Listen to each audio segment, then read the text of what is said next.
And welcome back to the Castles, Capes, and Clones podcast. And if you're new, thank you so much for joining us. And if you are in the audience right now, leave us a comment just to let us know that you're out there. We'd love to hear from you.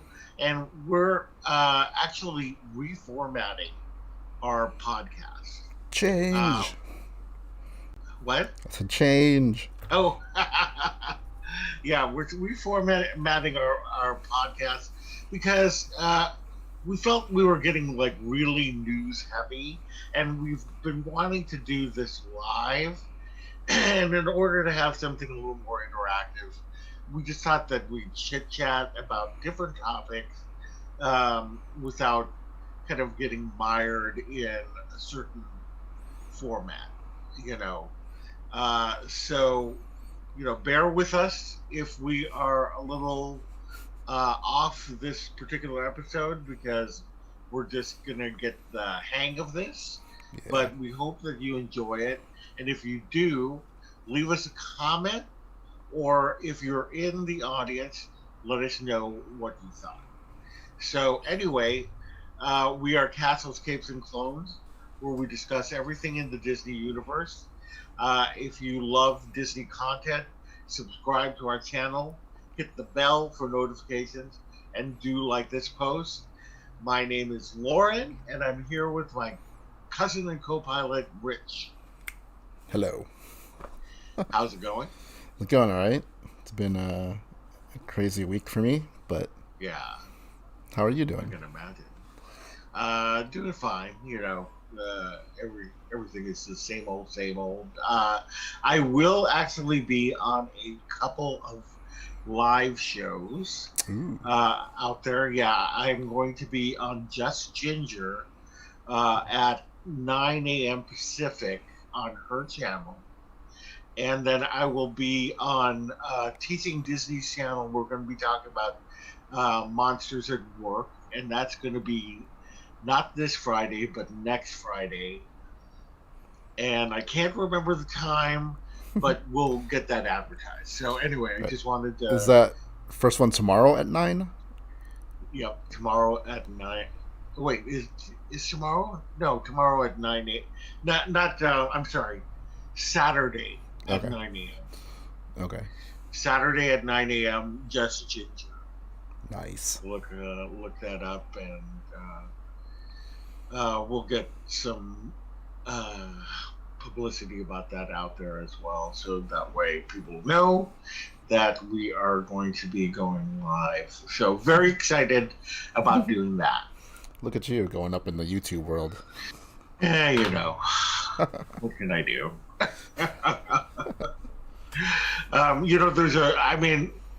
Speaking of that, I think there's a really great community out there, and I've met so many people. Oh, Kieran is here. How are you? Hey, Kira. Yeah. Nice to see you again. Oops. We're glad that you're here. We're just saying that we have reformatted this. We're not going to talk about news so much. If you have questions for us, please let us know. We'd love to answer any questions that you have. So we're just going to get started. And I just wanted to see, I think both of us have watched Loki. What's a Loki? What's Loki? we're going to get more deep into this sometime this weekend, hopefully. Yeah, we've had some setbacks in the last couple of weeks, so we're going to do a big finale 3 episode. Half of that, I think we only got to half of it, and then we had life. Life happens. Life gets in the way, and unfortunately. So, we're going to be doing that, and we're going to go deep into it. But I just wanted to see what you thought of it, just in general. I really, really enjoyed it. Inevitably someone's going to ask, like, out of the 3 so far, which is your favorite? I really don't know. They're all so different. Yeah. That they all scratch a different itch. You know what I mean? Mm-hmm. Yep, so, I totally know what you mean. Because I still have a lot of love for WandaVision, you know, in its own way. Like, I really enjoyed Falcon and Winter Soldier, again, in its kind of own way. I really have enjoyed Loki so far. So, yep. Like, not surprisingly, but like where they're going, that surprised me. Like, yeah, I'm like, oh, this is what's happening. Mm-hmm. But like you said, we'll get into spoilery territory and whatever. What were your thoughts? I really enjoyed it, and I was like, I knew it. I knew it, and you know, I said it before. I know. So I was right, and not to rub it in with anybody, but I was not Mephisto. I know it was not Mephisto, but yeah, it was. I just thought it was like a really great episode. There was some really nice moments between Loki and Sylvie, I thought. Yes. Those were my favorite moments, were the two of them trying to figure out each other, and trying to figure out if they could trust each other. Yeah, I mean, I think though, I will say, I think out of the three, this one looks the most cinematic. Mm-hmm. But like in that kind of like ethereal landscape and like crazy looking locales and stuff. But then I also think the music, as much as I love the music from WandaVision, I think like the WandaVision has some catchy tunes, right? Right. But I think the music in Loki is like top notch. Mm-hmm. Like I really enjoyed it. So I absolutely agree. I think that the music it's just got this weird feeling to it that really works for Loki. Mm-hmm. And she uses different instruments, kind of like oh my god, why can't I think of it? Ludwig Göransson. Yeah, like I feel like they're very similar in that, but they use different kinds of instruments. Mm-hmm. Like I feel like Ludwig has like a more natural instrument sound. Yeah. Where I think in Loki they use very more not synthetic to sound crappy, but like you know, synthesizers and those kind of things combined with your typical orchestration stuff that gives it another kind of feel. But you know, I really enjoy the soundtrack. Yeah, I do too. Oh, ID Hung W is here. Can't wait to watch WandaVision. Oh, you haven't seen it yet? But I am watching in order of movie. Interesting. Yeah. Just finished Ant-Man 2. Cool. And Kira says, reformatting sound good. Anything you guys got to say, we'll listen. That's so nice of you. I do got a question, but it's sort of unrelated. Have you guys seen Luca yet? Oh my God. Let me tell you. Hold on. I'm just going to read the rest of your comment. I'd love to hear your guys' thoughts. Agreed, Loki's soundtrack is mind-blowingly good. Rich, why don't you start? Because I know how many times. Well, I don't know how many times, but I know you've seen it a bunch. But like, I really liked it. It like I have a like strong desire to go to Italy, and this did not help that. I totally wanted to go to the Mediterranean and see those kind of things, and I love that story. And then, like, part of me is a little sad that it didn't get the theater treatment. I think maybe they should have waited just a little bit longer. You know, I mean, I know they can't keep delaying because they do have, and we'll talk about some of the things, but there's movies coming up, right? So, yeah, it just, if they had to postpone, then it postpones everything. Yeah, everything had to be moved back, and that's the thing. Although it would have been kind of nice if they gave it the treatment that Black Widow had, where premiere, part in the theater and part in. Yeah, that's why I'm sad. Like, it's one of those things. Like, I think all the animated movies that came out during the pandemic should have made more, had created more waves with audiences. Everything from Onward to Soul to Luca, Raya, and I just think all of those movies to me were superb. Exactly. Right, and I do wish they kind of got a bigger audience and more love, and hopefully with time and more people seeing it once it becomes readily available on Disney Plus, that kids will find those movies. Yeah, exactly. That said, it also made me want to eat pasta when I saw that. Oh my god! Yes. I think we did. Did. I know, it's so good. But I loved everything about that movie. Yeah, I do too. I just did a video entitled "How I've Seen Luca Over 10 Times" and how it's become one of my favorite Pixar films. It is, I think, my third favorite Pixar film outside of Up and what is that called? Up and Inside Out, and then Luca. I just think that it's such a beautiful coming of age tale, and a lot of people have said, well, the stakes weren't really too high. It's not an action adventure film. No. It is a simple film with a simple message, and the stakes don't need to be high. It was as high as it needed to be, and I just really enjoyed that. Yeah, I mean that's always a thing that I don't understand about some people's criticisms with movies that are not action driven. You know what I mean? Like, if you look at films pre '80s, there are a lot of just films about people, right? Yeah. Stuff.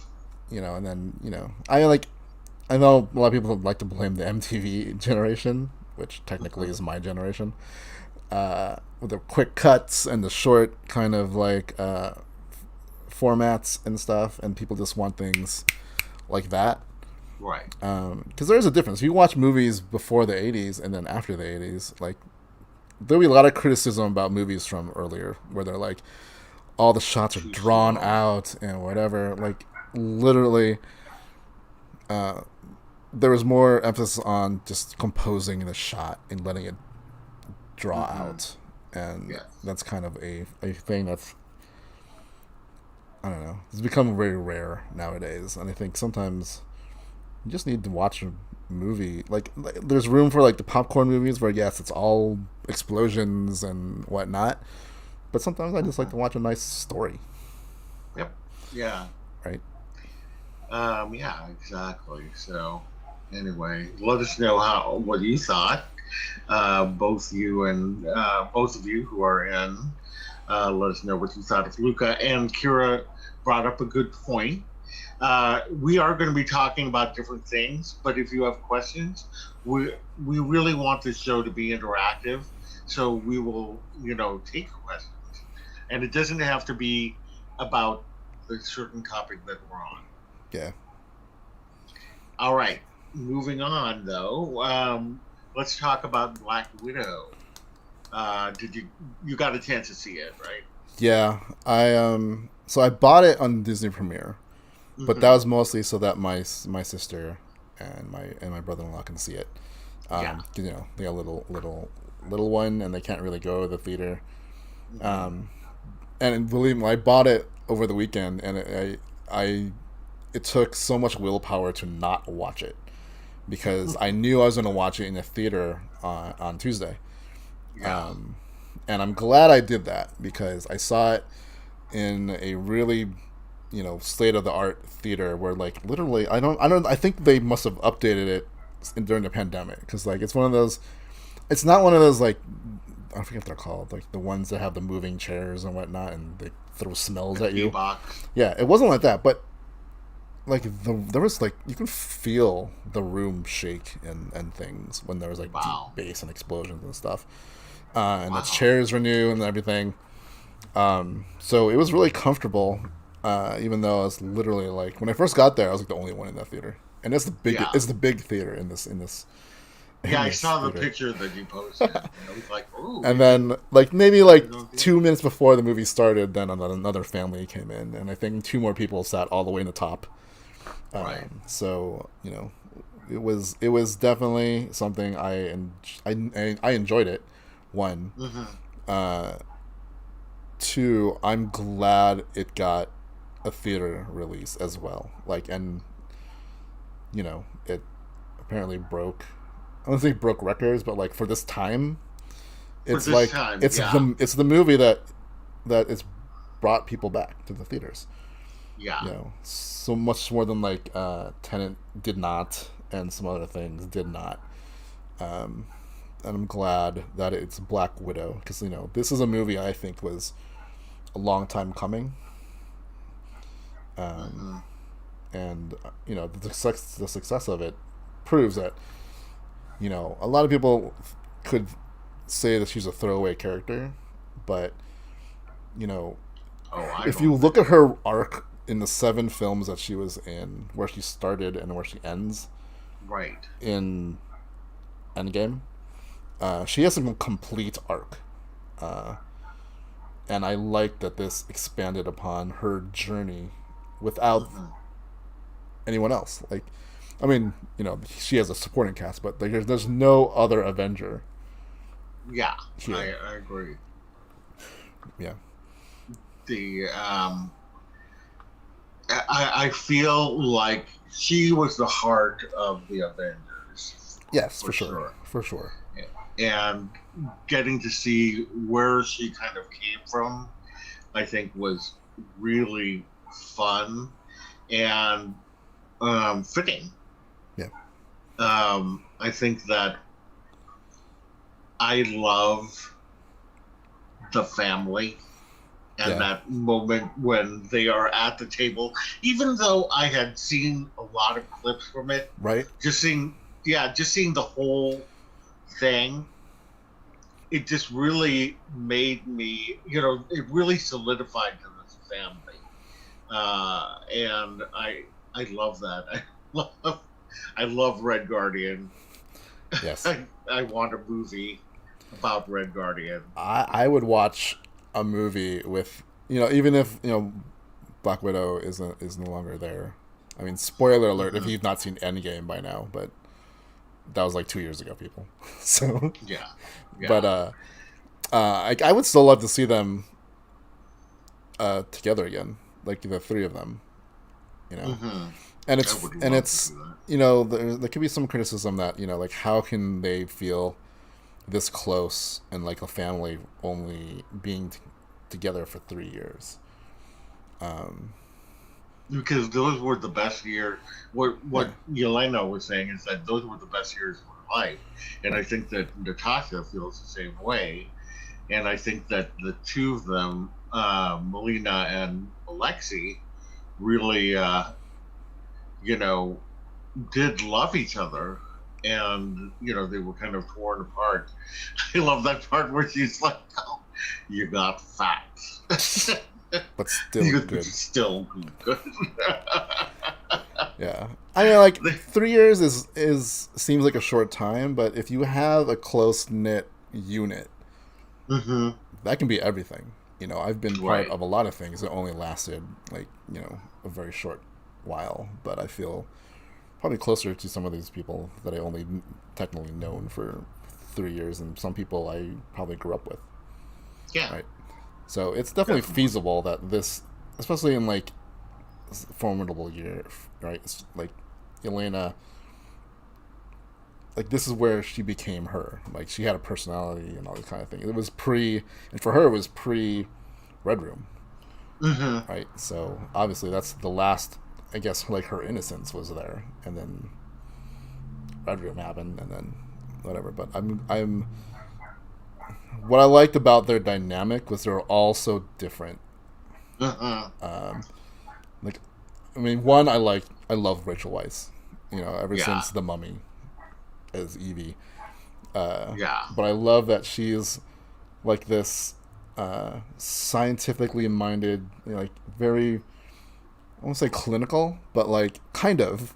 But at the same time, she's this trained assassin, right? Yeah. And Red Guardian. It's David Harbour at his best. Like I love that guy. I know. But like I love when Yelena says you're all being the Crimson Dynamo, and like having this like moment, he just goes, "I was the Red Guardian." Right. It's so funny. But yeah. I think Florence Pugh is the one who came away from that movie as the as the standout. Definitely. And I'm glad we'll probably see her again. Oh, I'm sure. Especially just without any spoilers. Stay through the credits. It still boggles my mind that people don't stay through the credits, but you really have to stay through the credits. Yeah.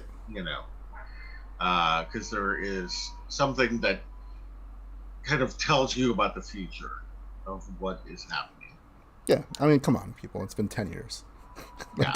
Almost every single Marvel movie had, except for maybe Infinity War. Infinity War, I think, was the only film that didn't have any, because they wanted people to sit with the fact that, everybody, half of the people ended up getting dusted. Like, do you remember, I remember coming out of that theater, the same exact theater I saw Black Widow in. And I remember walking out of that movie, sitting in my car and just sitting there, going like, I know. I was exhausted. What? Yeah. I was mentally exhausted when I came out of there. And what was funny was that somebody in the audience said, "Is everybody okay?" Like, no, we are not okay. I know. I mean, it's funny because we're comic book people, so we know that's not really like the end of some of those characters, but like, yeah, but there's still that little bit where like, though maybe, like we don't know, like they could pull the rug from out of us and be like, nope, they're gone, and we'll be like, think what? It's because we were just not used to heroes losing at the end of a film. Yeah, and I think that is the thing, is that there was a clear loss, and Thanos won that round. Yeah, I think that was it. Like his whole plan that whole time, and he did it. He succeeded. Yeah, and that's why it's like, oh my god. Yeah. But that's how you're leaving us. But I left Black Widow, watching Black Widow, really happy that I saw it in the theater. So. I was too, although I have to admit that I did. I don't have very strong willpower, and I did watch it. It is a much better experience to watch in the theater. Oh yeah. So I was glad that I did actually see it in the theater the next day. But I did watch it. I wanted to know, like, is there an end credit scene? This and that and the other thing. So I just wanted to be prepared. That's all. Is that so wrong? I mean, no. I mean, that's why Initially, I wasn't gonna get it on premiere until after I saw it, but my sister wanted to see it, so I'm like, all right. Yeah. So technically, my sister saw it before I did, but what did she think of it? She liked it a lot. So. Yeah. Same with my sister. And we cannot, again, we don't want to do total spoilers, but it's not really a spoiler, but I can never hear American Pie the same way again. Yeah, exactly. Yeah, we'll just leave it at that. So, anyway. All right. Well, yeah, it was just so good. So much good Marvel stuff happening. This week was awesome for Marvel stuff. Yeah. Between Loki and Black Widow. And Black Widow, for sure. Okay, so let's just talk a little bit about the trailers. And Kira and ID Hung W, if you've seen any of these trailers, let us know. So the first one is the Jungle Cruise.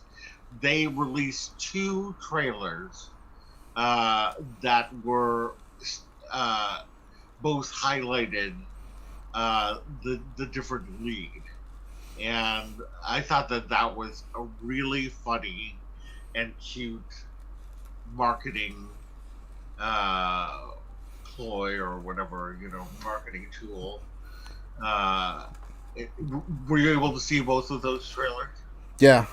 I mean, like, I love that back and forth between Dwayne Johnson and Emily Blunt. Yeah. It really just makes me look forward. Like, one, I like them both individually, right? But I can see their chemistry together, and I that's what I really, really am looking forward to seeing in the Jungle Cruise movie. But my expectations for the movie is it's going to be a fun ride, pun intended. Yeah. Yeah, I think so. It's really got that kind of Mummy National Treasure vibe. Yeah, which I really love. Yeah, I'm a sucker for it. So I'm like, I'm good. Even people are like, it's a little too much like it. I'm like, I don't care. Fine. The Mummy starting. I was gonna say the Mummy starring Dwayne Johnson. Sure. Then I remembered he was in. He was in the Mummy. The Mummy too. Yeah, he just had a little role, but and most of it was CG Mummy or CG Rock. Right. It was kind of weird, that early days where I watch it now. I'm just like, that looks weird.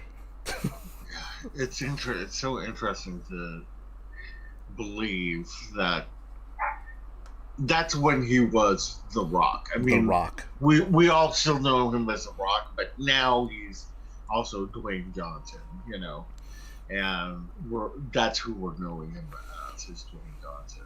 Yeah. So yeah, really good trailers. I love those. How about Encanto?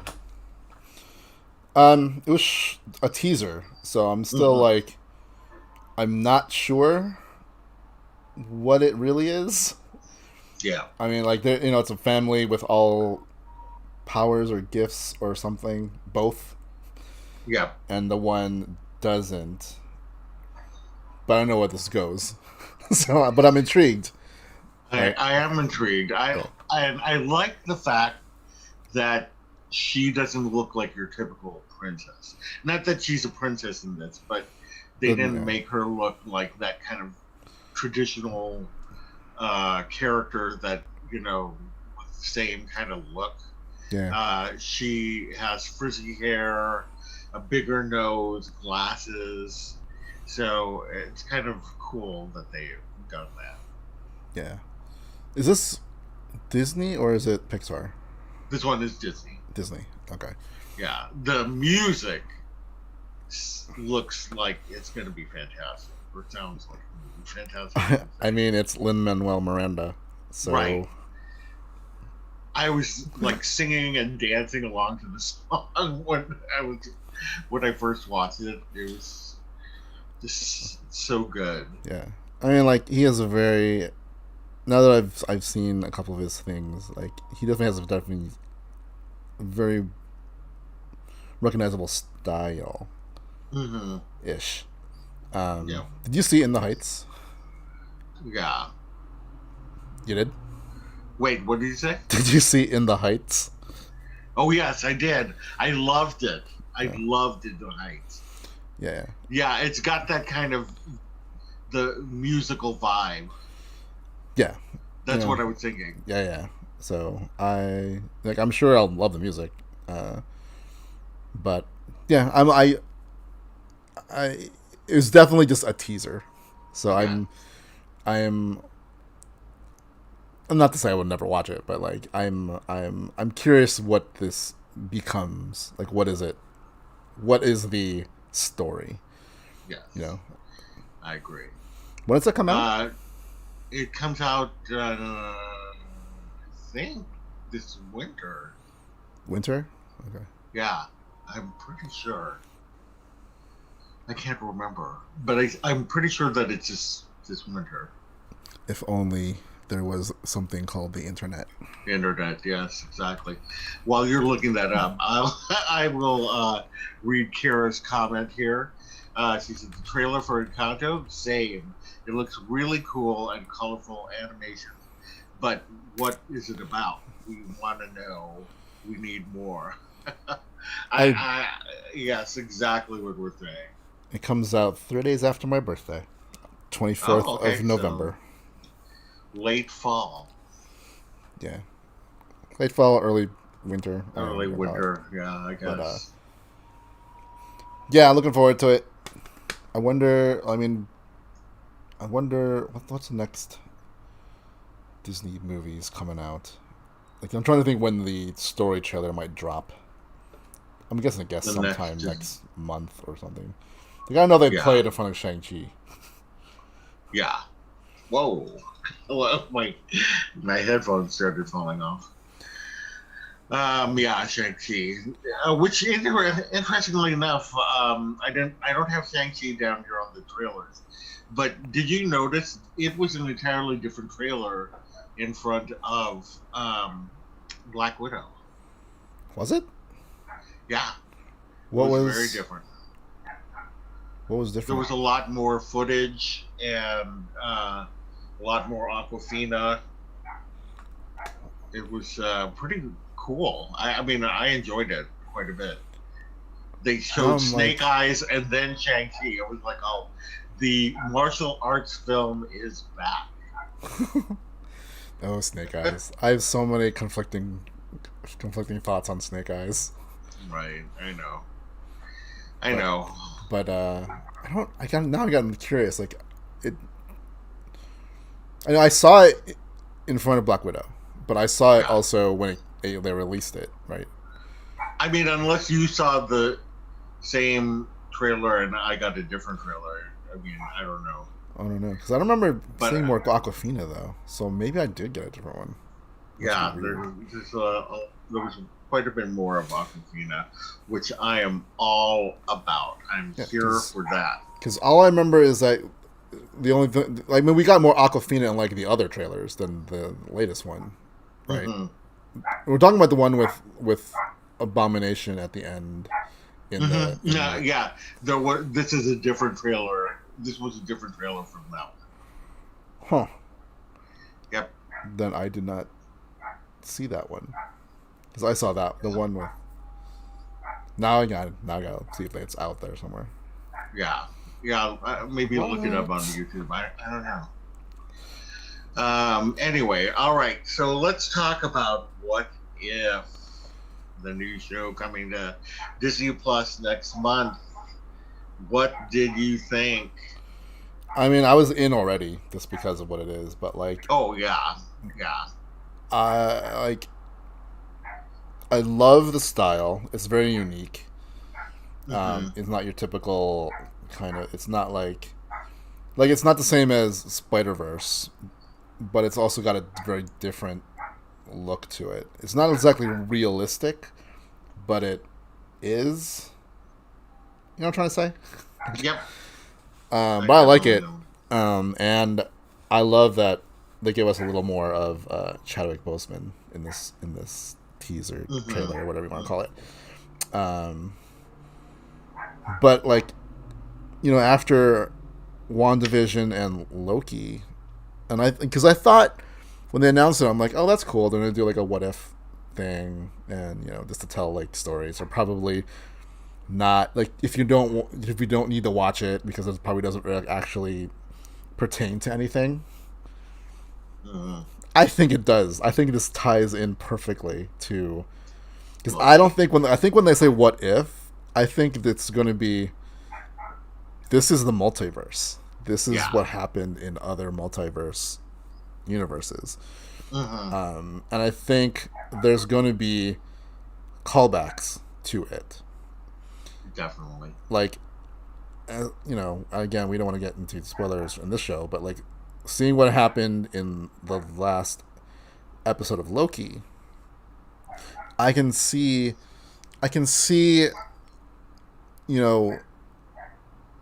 how what if can play out and actually tie into the cinematic universe as not just what if stories, but like, this is the what if. These are the variant stories, basically. Right? Yep.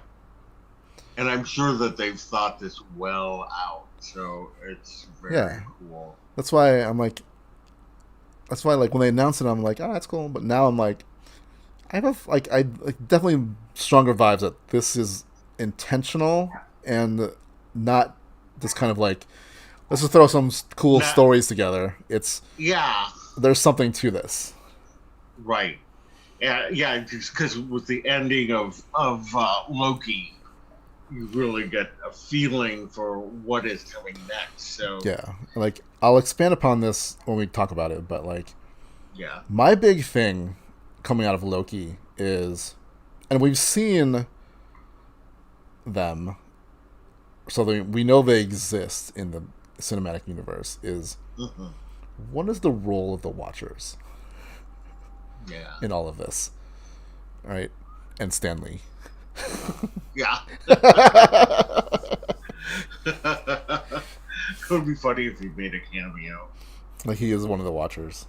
Like that'd be awesome if they can figure that out. But like and the Watcher is very much part of the what if stories because it's narrated by who's voicing this? Is Jeffrey Wright? Jeffrey Wright. Like, come on, there's another kind of not all powerful being, but like this being that sees everything.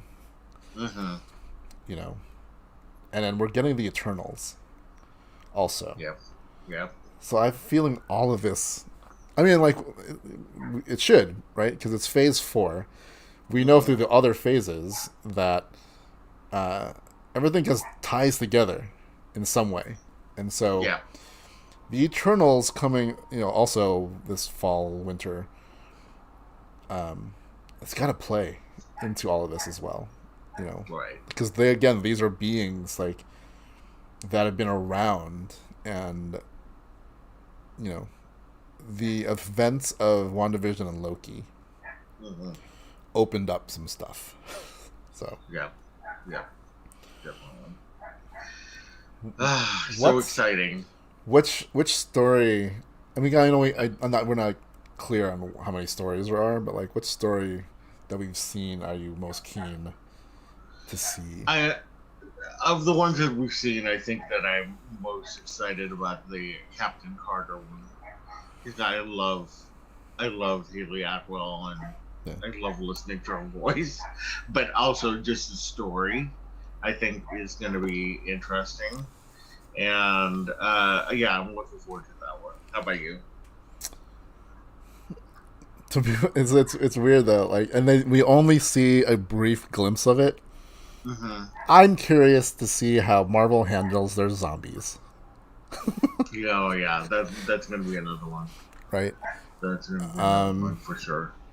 And just and again, if this all ties into things, how does that tie into things? You know what I mean? Yeah. So, I don't know. Like I said, I think Marvel has thought this out.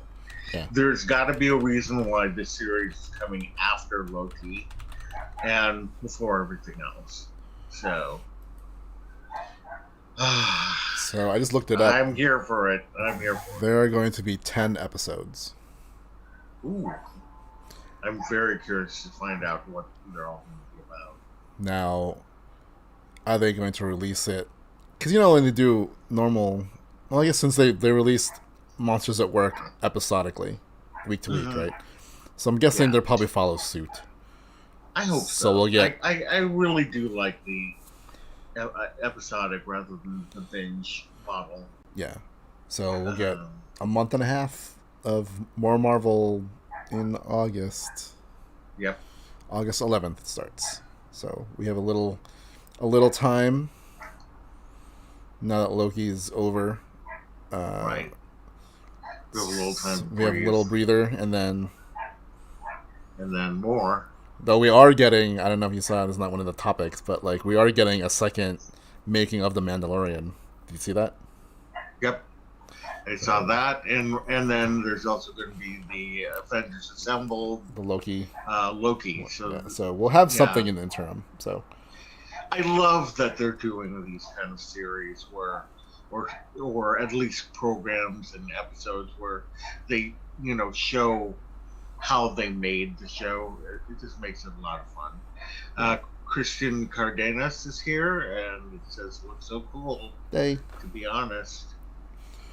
So, thank you for coming in. I'm gonna be completely I ordered my dinner at a time where I thought it would give us enough time to do this. So at some point it's gotten earlier, so I'm gonna have to interrupt and go to my door at some point. Okay. Sorry. Because literally they said 15 minutes. I'm like, all right.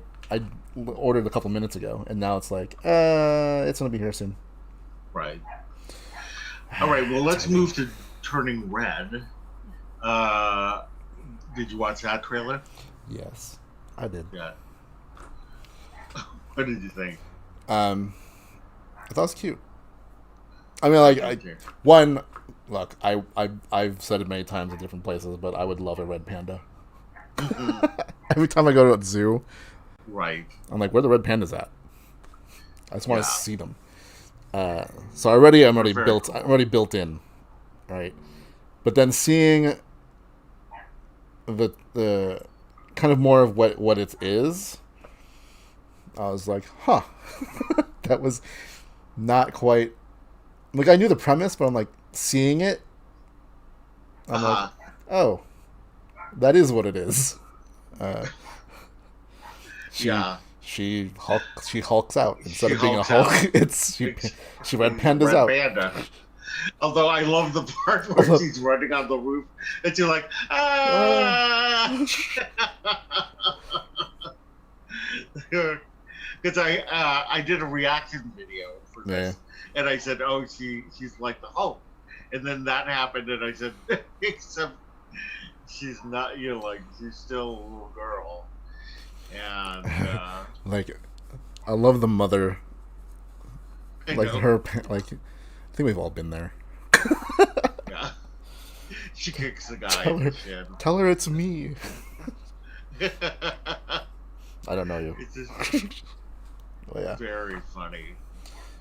And they just give you enough where in my head, I'm saying, I don't know about this. Right. I love red pandas, and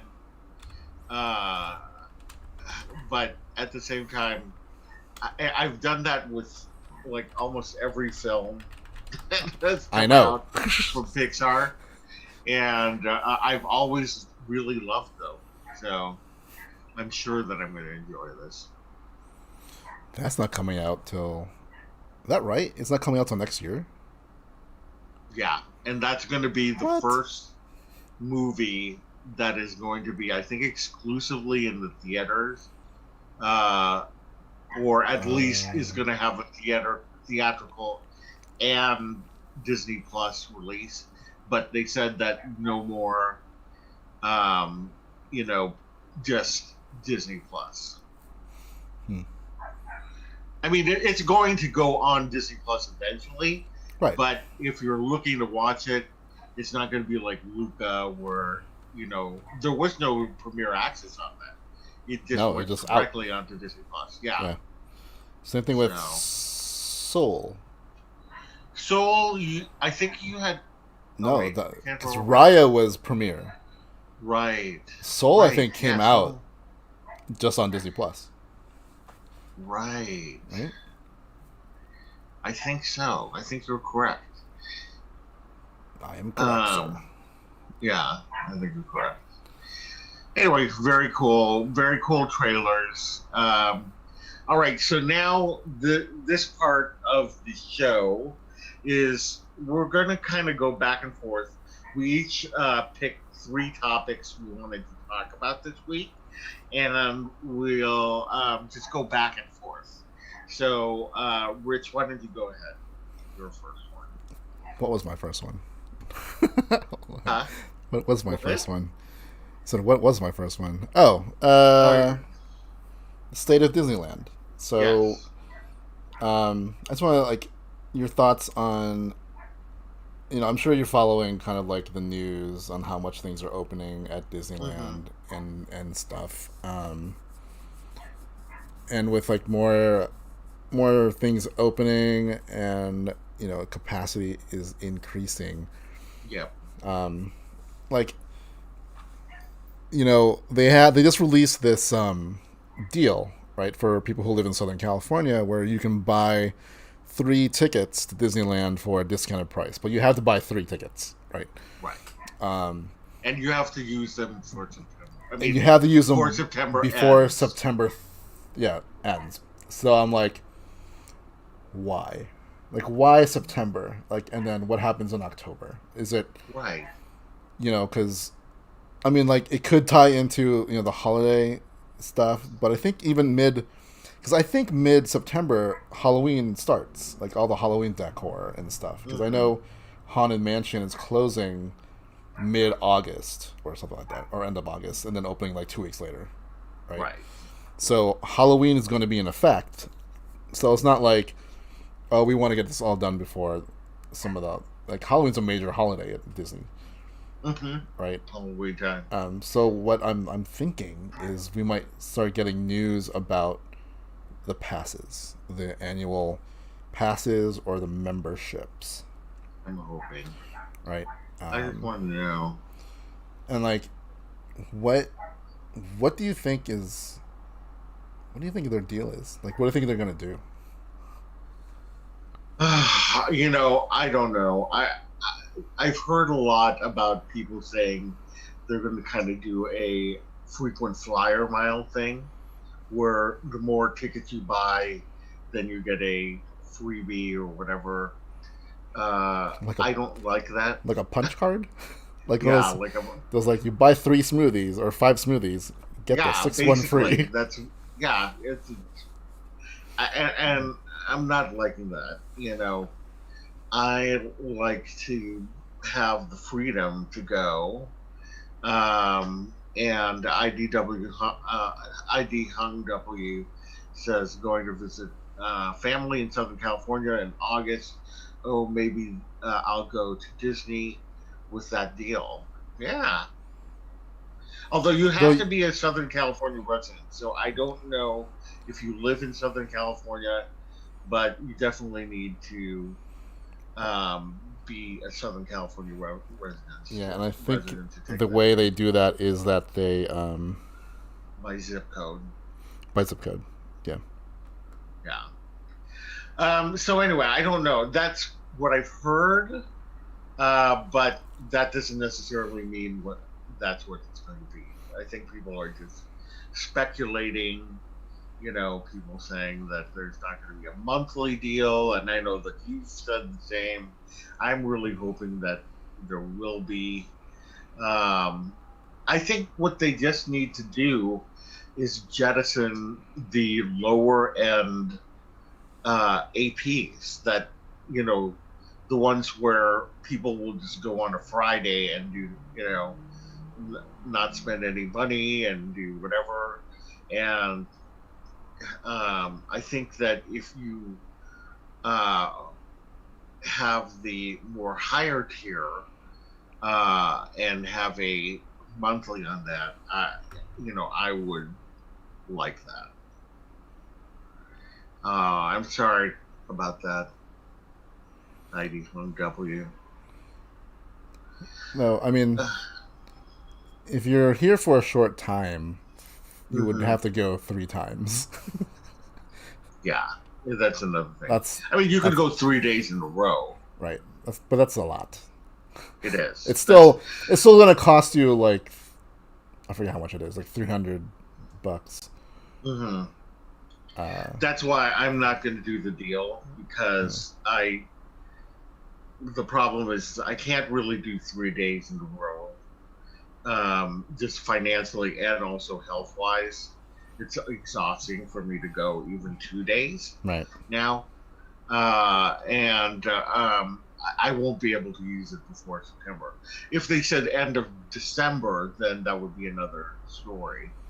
But end of September is a little too close. Right. Yeah, I got the deal because I am going on Wednesday. Yeah, and you're closer. You live like right. Well, right yeah, that makes sense. And then I think we're going on the 19th. I don't know if you're going to be able to come for that. And then I have another day, which I'm debating when to go. But yeah, for me it made sense because I already had a ticket, and luckily I bought a ticket, and then that deal came out, and I went down to the downtown Disney and went to the ticket booth and asked them, because sometimes if you wait for Disney on the phone or whatever, you're on hold forever. So I'm like, I'm just gonna go down there. So I went down there, and it's funny because they must have got a lot of those questions, because I just went up to the ticket booth and I'm like, hi, so I just bought a ticket for the 21st and I saw this deal, and she's like, oh yeah, do you have your ticket and your ID and whatever? I'm like, oh yeah. Like, she already knew what I was gonna ask. That's cool. So it was really easy to do. So so the way it works, like, I have 3 tickets.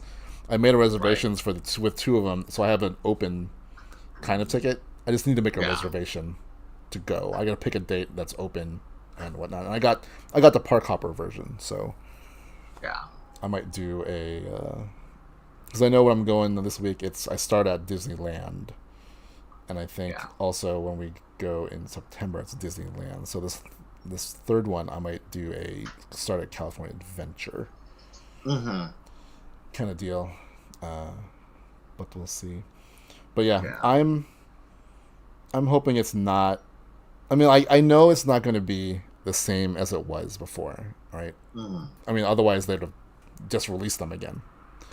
Yeah. So it's going to be different, and I hope it's not.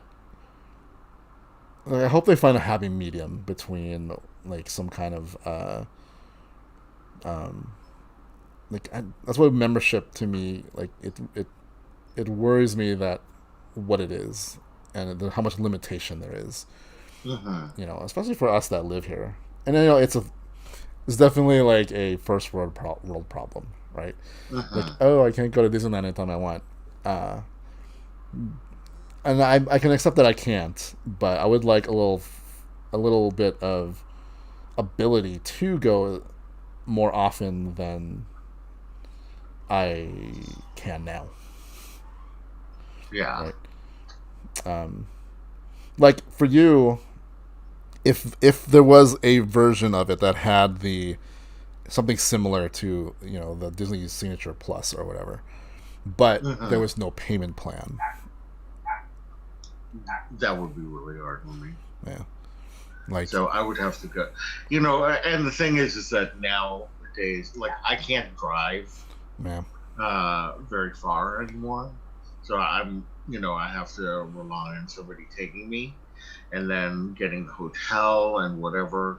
So I won't be able to go as frequently as I want. So it might be that I'll just have to get tickets, and that's just the way it is.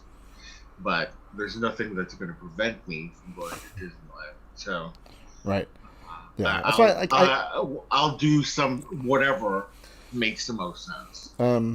What I hope though, like, if they don't do some option like that, but like what they did with the Flex Pass, is that what it's called? Mm-hmm. Where you pay like a monthly thing still, but you do have to make reservations, and you can't just reserve every single day, and then if you don't show up on the day you reserved, it counts against you, and if you do it like twice in a row, they'll get a penalty or whatever. So it deters people from just reserving every single day. Anything, yeah. Right. That's what our friend Eugene does, or did, and it seemed to work for him, right? And he lived in Vegas, so that made sense at the time. Right. But if it's something like that, I can get behind, because while I can't probably go every single day, like, or as much as I used to, it does give me the opportunity to go multiple times a month. Right. And since I have to plan out, making reservations would be easy for me to do. And with my situation, like I'm switching jobs, so I no longer will have kind of afternoons off. Right. Like I do now. So technically, the real only time I can go for full days on weekends now. So but I would like some ability to maybe go sometime. That's the thing about having the unlimited was, at night we can go and just hang out and have dinner or something like that. Exactly. That's what I'm gonna miss, I think. Yeah, I think just going in for a few hours. Yep. Yeah. Yay. All right. Well, let's move to one of my topics. All right. We put a pause on that and get to the door. Okay. Talk amongst yourselves. Talk amongst. Anybody have any questions for us? Let us know in the comments while Richard is getting something to eat. Let us know if you have lived near Disneyland or had an annual pass. If you had, if there's a system that you would like to see happen, let us know that as well. But like I told Kira, if you have any questions for us along the way, and it doesn't have to be on the topic that we're talking about, let us know and we will answer them for sure. Because this is a new system that we have. We really want this show to be more interactive rather than kind of reporting the news. And let us know what you think of our new reformatting. I know Kira said it sounds good. Okay, you're back? Yep. Hi. All right. Hello. What did you order for dinner? I got some birria tacos. Yeah. Just wondering if you guys have gone to Disney World. Yes. In fact, we have a Disney Vacation Club, and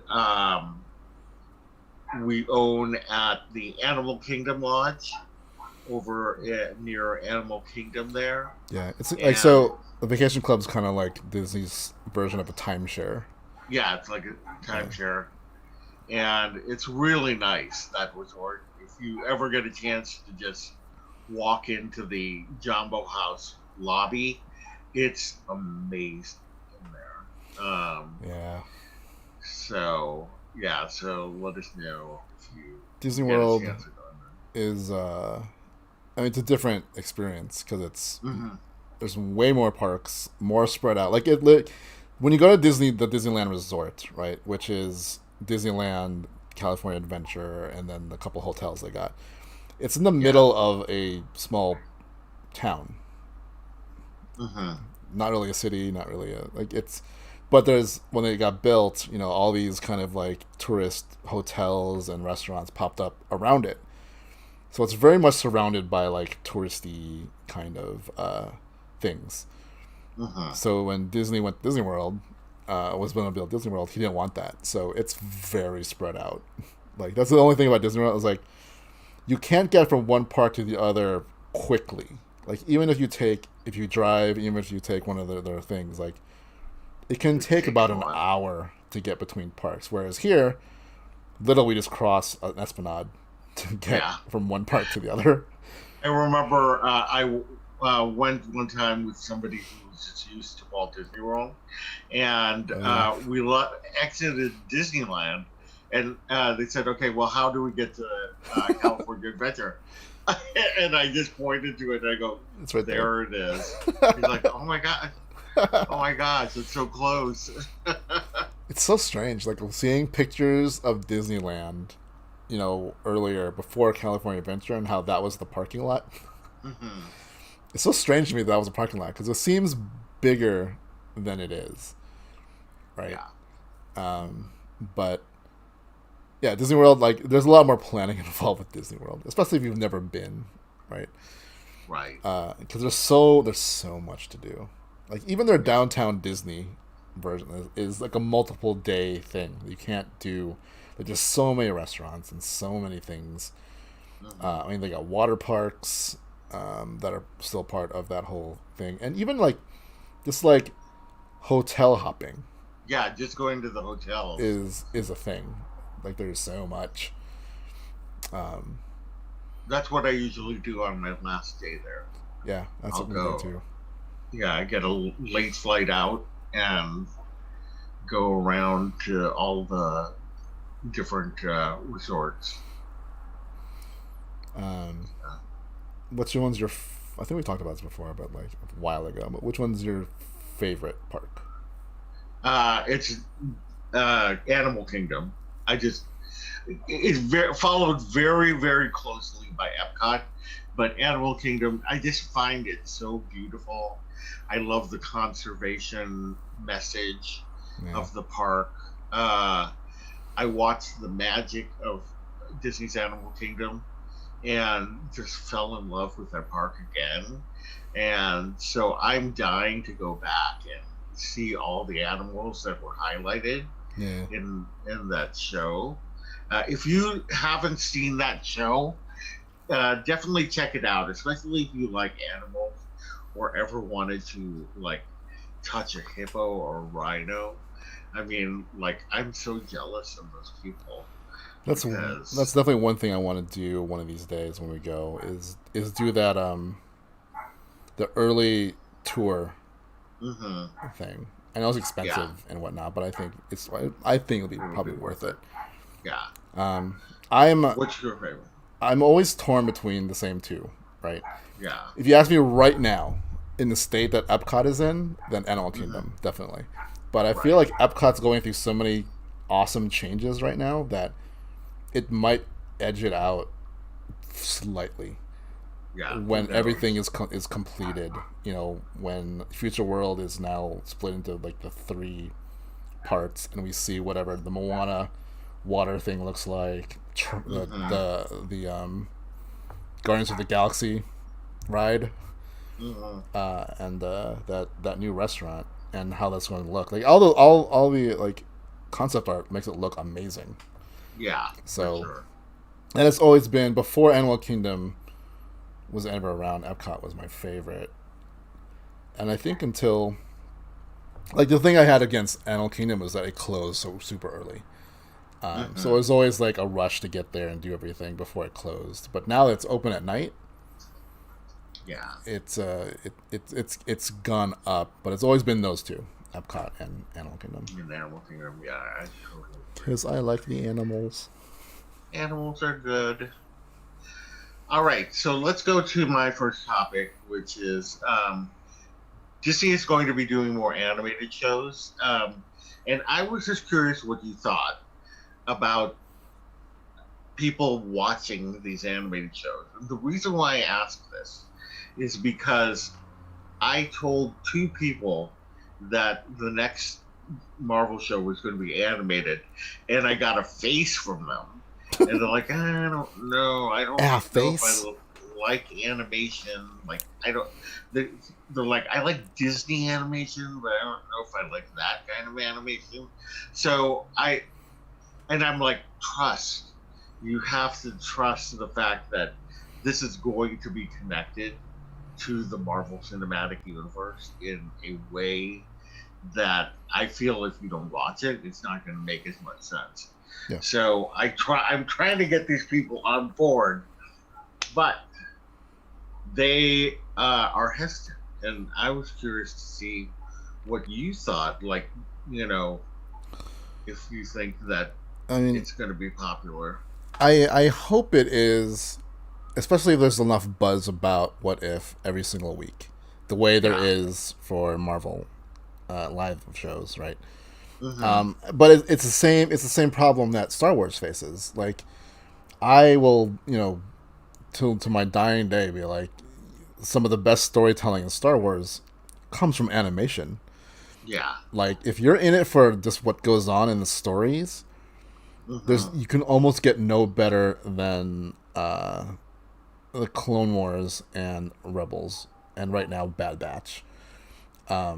They are like, the Clone Wars started out more aimed towards kids, so maybe that's a little off-putting for some people. But once they get past that, and the fact that what they aimed at was, with a character like Ahsoka Tano, who was a kid in the beginning of Clone Wars, she ages with the show, and the audience that, the kids that started with season 1 aged with the show.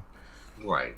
It's kind of like Harry Potter in that way. Like, if all the Harry Potters were just like Sorcerer's Stone, it'd be very kid-like, right? But you can see the progression through each book and each movie that these kids are getting older and getting closer to become adults, and like the stakes get different and things like that. And if you dismiss the animated series, you're gonna miss out on what could be the best stories in that universe that you like. If you're a fan of Star Wars because you like what's like the story and the drama and all those kind of things, even like the action and whatnot, like, seriously, like I would say give Clone Wars a shot. It's there's 7 seasons, so there's a lot of them. Yeah, there's a lot to go through. But if you can find a list of the top 20, I would say watch it. I would Rebels. Yeah, Rebels. If you want a more close, kind of similar to the original trilogy, where it's really about just this small group of people, Rebels is the way to go, right? Yeah. And then, like Bad Batch right now is similar. Like, it's a small group of clones, with an identity crisis, right? So it's compelling and it's great. And, like, animation is not just for kids. Like, it's still a show. Like, live action versus animation, it doesn't really mean one's kid-like because it's animated. It just gives storytellers a different paintbrush, right? And a little more freedom to tell stories, because there's a lot of things in Clone Wars and in Rebels and Bad Batch that would cost so much money if they had to do it in live action. Yeah. And they're not held back by it. That's exactly why they're doing the What If in animated. Can you imagine if they tried to get everybody to come back for this? No, they wouldn't do it. As a television series? Yeah. There's no way. There's no way that they could do it. No. Like, it would cost way more than it is. Like, luckily, because it's animated, and it's the thing, like, it's easier to talk. Some of these guys have been doing this for 10 plus years. So you're like, do you want to go to work and put on the suit again and sit in that chair for whatever hours for a TV show for this story? It's not even like an ongoing TV show. It's like, it's not the same characters in each episode, so it's not even like you have to do this for like a month or two to tell this story, like a movie, like almost like a movie, right? It's each episode is going to be a mini movie. Yeah, it's like a mini thing. Like, we don't even know how long the episodes are going to be. Right. So, to sell it, it's like, all right, well, how about you just provide a voice? And if you see a lot of these making ofs, like, some of these voice actors will do it, like, especially the ones who aren't like normally voice actors, but they've done voiceover work. It's literally like a closet. They can just sit around in their underwear. and record, so they don't have to do anything. I'm gonna get dressed up, and that's more. And then be like, and we'll pay you. Maybe not as much as a movie, but they still get paid a lot to do these things.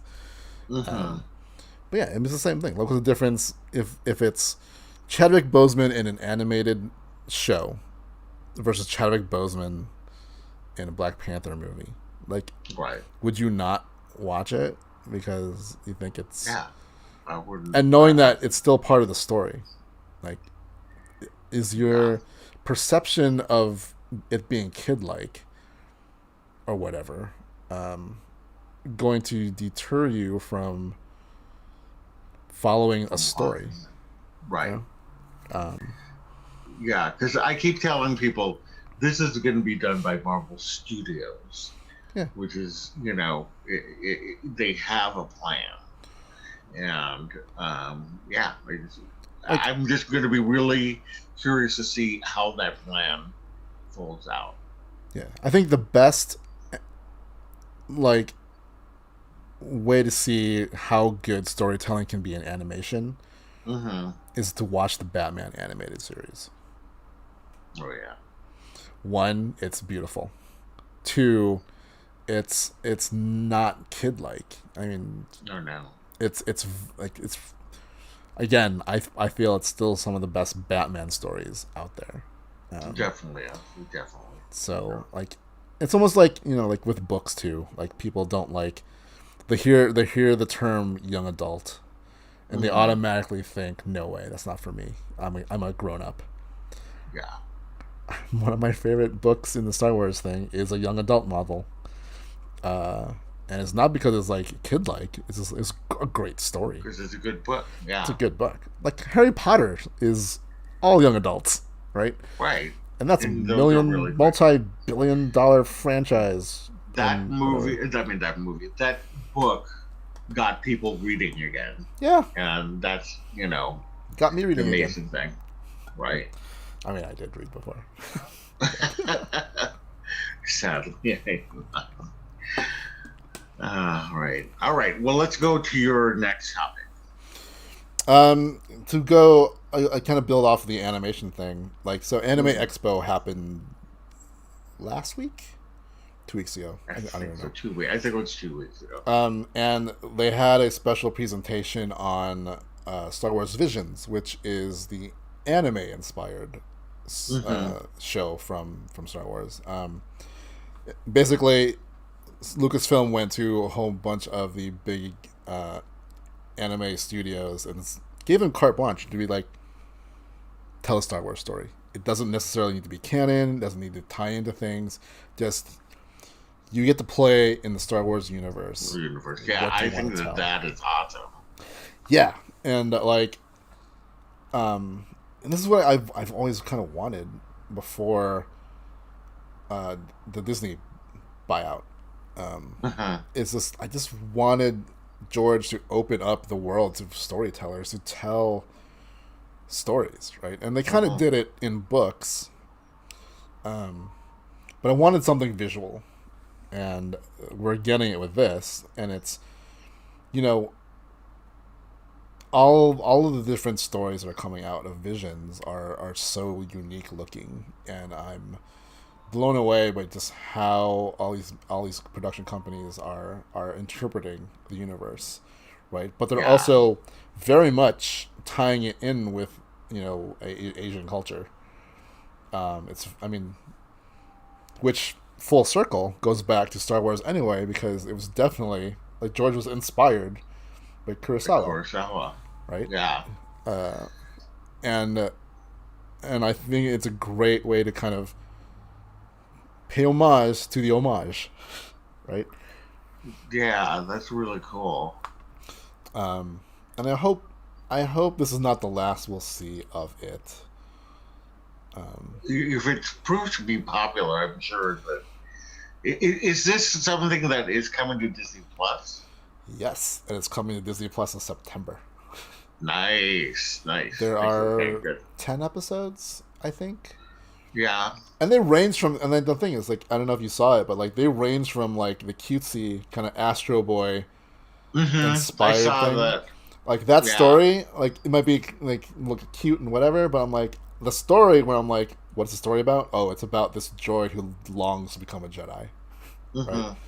There's this like I'm not sure what it is, but it was like this rock opera inspired. Yeah. Like Boba Fett's in it. I'm like, okay, I'm in.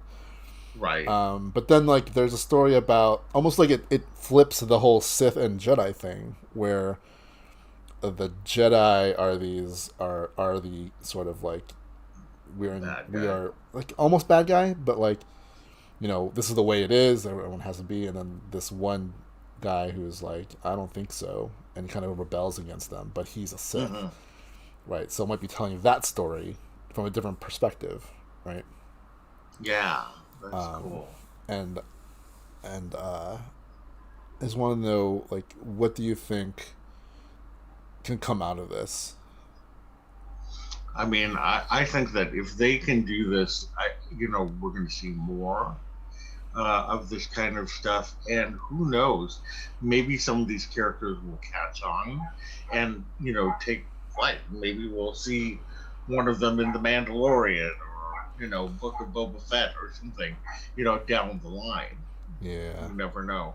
And that would be the exciting thing, seeing some of these characters transition into live action.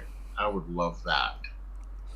I mean, I if anything comes out of this, I want merch from it because I would love figures. Oh yeah. I would like. I don't necessarily go out and buy Funko Pops, but if this is the only way, if they would only release Funko Pops for the series, I would break that rule and get them. But like if this works and if What If works, I think we can see because there was a comic series called I think it was called Visionaries or something like that where they told what if stories. Like the one that I remember was what if Darth Vader and Princess Leia teamed up and they were good. Like Darth Vader was good. Like, he had the white armor. Ooh, interesting. That would be interesting. Right. So like what if what if Leia turned Anakin earlier? Right. I think that's a story. So like what if pun intended, what if works and what if and the Visionaries works, like what if they do the flip and like then Marvel gives some of the anime studios stories to tell in the cinematic universe and vice versa. Again, I think it just opens up. Like, I truly feel like Spider-Man Into the Spider-Verse opened a lot of people's minds to what animation could be, right? Yeah. And that movie is still to me one of the best superhero movies. Definitely, probably the best animated superhero movie, and I will forever love The Incredibles, and that is also up there with one of the best superhero stories. Oh, definitely. Even the best Fantastic Four film. Yeah.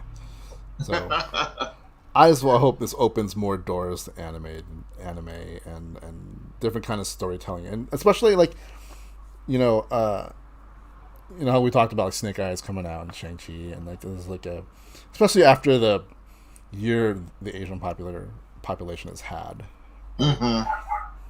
Incorporating a lot of like opening up these two universes to Asian audiences, and just opening up the whole thing to Asian culture, and the influence that Asian storytelling has. I hope that flourishes a little bit. I do too. Which actually segues quite nicely into the next topic, which is Disney and representation. And I put down Encanto and Turning Red, but we can definitely talk about Raya, Soul, Coco, all of these films coming out, where now we're seeing people of color being represented. At first, in Turning Red, I didn't know if he was Asian American, and I was right and I was wrong. she is Asian Canadian. Somebody told me. I think the director's name is Dominique Hall, and she's Chinese Canadian, and so she kind of like put that in there, which I think is great. Yeah. What were we gonna say? I'm sorry. No, it's like that's cool. Yeah, and I'm just loving the fact that now we're seeing these stories that with a diversity of, and even just like the storytelling is diverse. You have Raya, which had no music in it and was more kind of a action film, and now we have Encanto, which is a little more of your classic Disney with whimsical kind of thing, yeah, whimsical kind of tale. You got Turning Red, which is got a kind of really a message about growing up and feeling pressure and things like that. Yeah. But in a cute way. So they're just different. Soul was very, I don't want to say realistic, but there was a certain amount of realism to that. That came from just the the creators who put a lot of themselves into it. Yeah. And like for the Black American experience, they put a lot of that in there. Definitely, right? Definitely. Like the barbershop, the tailor shop, the music. So, yeah, I think that's what makes what's happening in especially Disney, including Star Wars and Marvel in here. Like, when you hear Diego Luna talk about being in Star Wars and how his father was amazed that they allowed him to keep his accent in a major Star Wars film, was everything to him, right? And having,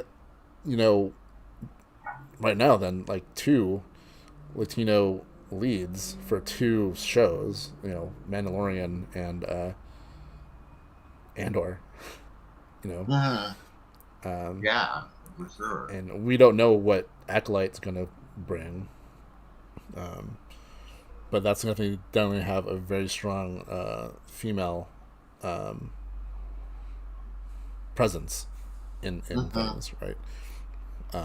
So I'm looking forward to all that stuff, Yeah, I definitely am looking forward to it, and it's gonna make this world a better place, honestly. Yeah.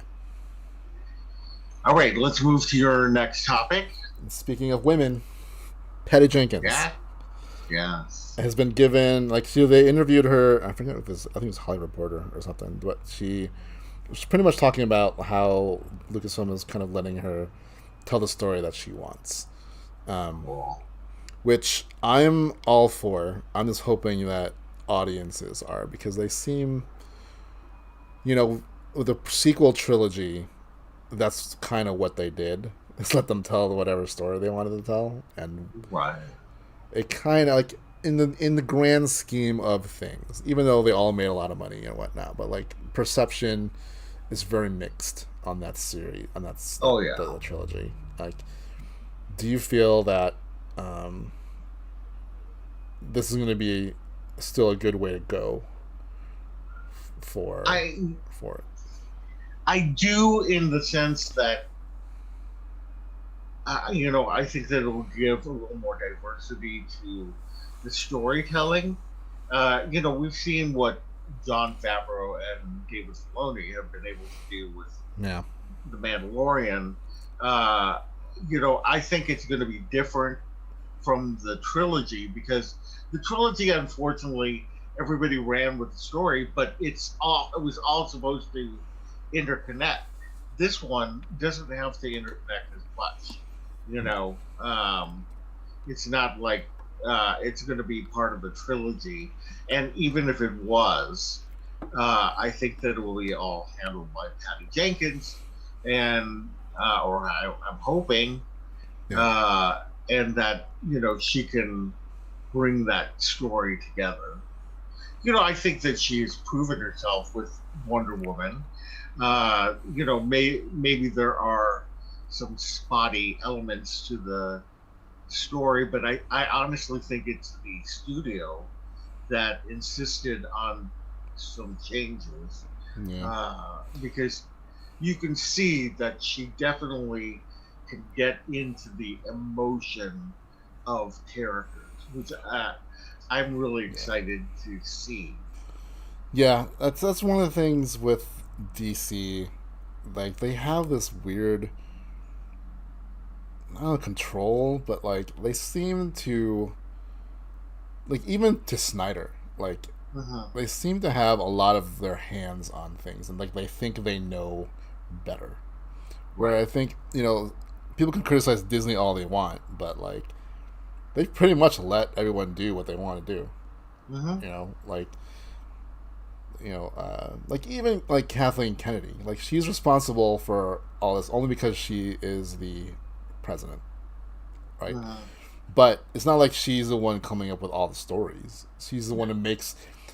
She listens to what the creators want to do, and she facilitates things to make that happen. That's what her job is, right? And I think they have a little more trust in their creators than DC does, and I think that's what is holding DC back from having great movies.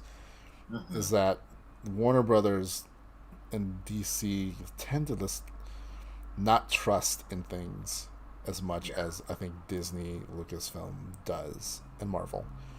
Right. I mean, we can see it with Marvel, right? Like the whole early days of Marvel studios versus the TV studios, right? And once they kind of got rid of that obstacle, things got way better, I think. Yeah. Right. But yeah, I trust that Patty Jenkins and her, and like, let's remember, like she's has a team, that's doing this. And she also has a connection to fighter pilots, and so I'm really looking forward to seeing a very personal story in Star Wars from her. Yeah, I am too. Yeah, it's gonna be good. All right. Well, my last story that I wanted to share is that Shang-Chi and the Eternals are going to be heading to Avengers Campus, and had you told me this even a month ago, I would have laughed in your face. Really? But because Disney doesn't necessarily put out characters, like they don't have Raya, they don't have anybody from Soul, they don't have anybody from Luca, and so they don't just put out characters left and right. Although Loki, they have now, I think, 4 different looks for him, because they had him as a prisoner. I think they also have a her. Oh, I didn't know. I swear I saw an image of a Sylvie. It could be. I mean, that makes sense. That would make sense. So anyway, the fact that they're going to have these characters, I'm so excited. And I've seen, cast call for characters like Phastos and Kingo, who are, I would have thought that maybe it was just going to be Icarus and Cersei, like the more prominent, the more prominent ones. But no, it sounds like they're having a lot of them. Oh. I just hope that they have a Aquafina look like for, and that they'll have Katie. For Katie, I mean, it looks like from what we've seen, at some point she dresses up. Yeah, she becomes some kind of archer. So I'm like, that's what I am looking forward to Shang-Chi, but like, I think, I mean, like, I kind of understand, but like, seeing what I've seen from Avengers Campus, and it's only been like a month, right? Mm-hmm. But you know, seeing that every week that Loki comes out, they have that like a different Loki. I just saw pictures of Black Widow with the white suit. Yeah. So I think they're gonna continue with like when like that's why like when Shang-Chi comes out, I have no doubt we're gonna see definitely Shang-Chi, but I'm hoping we'll see Katie and I don't know what his sister's name is. I hope that we'll have the Mandarin. Oh, that was it. Was in this trailer that I saw. Yeah. We saw the Mandarin as he looks like in the comics. I gotta find it because that's definitely not what I saw. Because I would have gone crazy and be like, "What?" Right? Because that's the reason why I didn't buy that figure. Quick. Like I'm like I wonder if they're gonna do if he's gonna become like a more traditional looking Mandarin, and I want that guy. So I'm like, right. Yeah. Unless I fell asleep and dreamed the trailer, I know I saw the Mandarin as he's supposed to look like. Because I saw him and I thought of you like immediately. All right, yeah. After this, I definitely have to Rich is hunt this die. down. I'm gonna hunt this down and see if I can find it. But yeah, like I can definitely see that happening. And then what I like, even like what if we get Star-Lord, T'Challa, right? Who knows? What if we get Captain Carter? Yeah. Oh my God. You're gonna go crazy.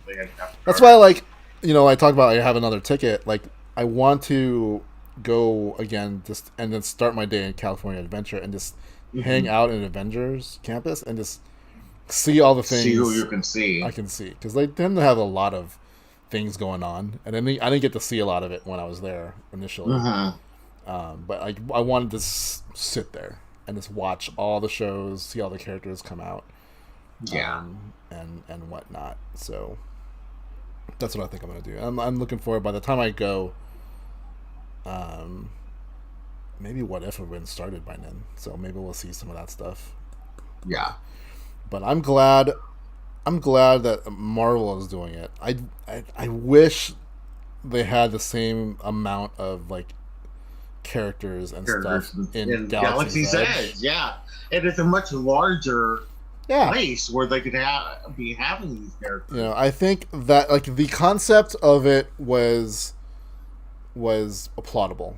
Like they wanted to create an immersive land, but that immersion isn't there because they're held back by I don't know budget or just like things not working. Like it doesn't feel as Star Wars as it can be.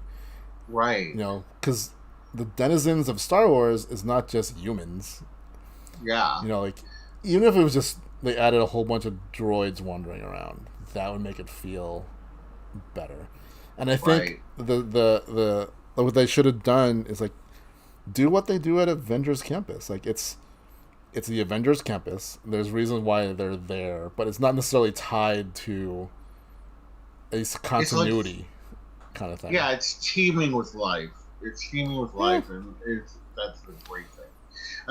Adventures by D is in the house. Thank you for stopping by. We're almost done with the show, though, so I apologize for that. And we'll try to get. What we need to do is like get the word out earlier that we're going to be doing a live show. I don't know if there's a way that you can set up the page like maybe a day early or something. I would need material. And that's the only thing. It's like I have to do it on my off time. Right. So right. And I would need. If anything, and we can talk about this later, but I would need a little bit more from you then to get that done. Yeah, let me know what you need, and I will get it for you. Yeah. All right. Well, we have come to the end. Sorry, Adventures by D, of our show. Um, Again, let us know what you think of the new reformatted version of the show. You know, if you liked it, did it run too long? Was just the right amount of show for you? You know, we definitely want to take your questions when you have them. So I really appreciate those who did send us questions on the chat, because I think it made it a lot more meaningful to be also interactive. If you're watching this on a replay, you know, and you have questions that you want us to talk about or answer in the next episode, yes, please do so. Yeah, definitely put it in the comments, and we'll shout you out and be like, yeah, so and so wants to know what Darth Vader's favorite candy is. Right. Reese's Pieces. Yeah, thanks for. Yeah, we would love to have you back. Yep. Now, Adventures by D, I had been on a live show with him, and we had a good time. So I really enjoyed hanging out with him on the Zoom or StreamYard. A lot of people use that StreamYard or SteamYard. You know what I'm talking about? Yeah. Which I want to kind of look into as well. So yeah, you are welcome, ID Hung W. Okay, so anyway, if you enjoyed yourself, please subscribe to our channel, hit the bell for notifications, and do like this post. We really would appreciate it. Visit us on all our socials below, and visit our website at www.castlescapesinfluence.com. It's not quite updated, but hey, go and visit it. Our YouTube is mainly our main thing these days. Yeah. So, yeah. And anyway, with that, thank you so much for joining us. We will see you later. Yep. Bye. Catch you on the flip side.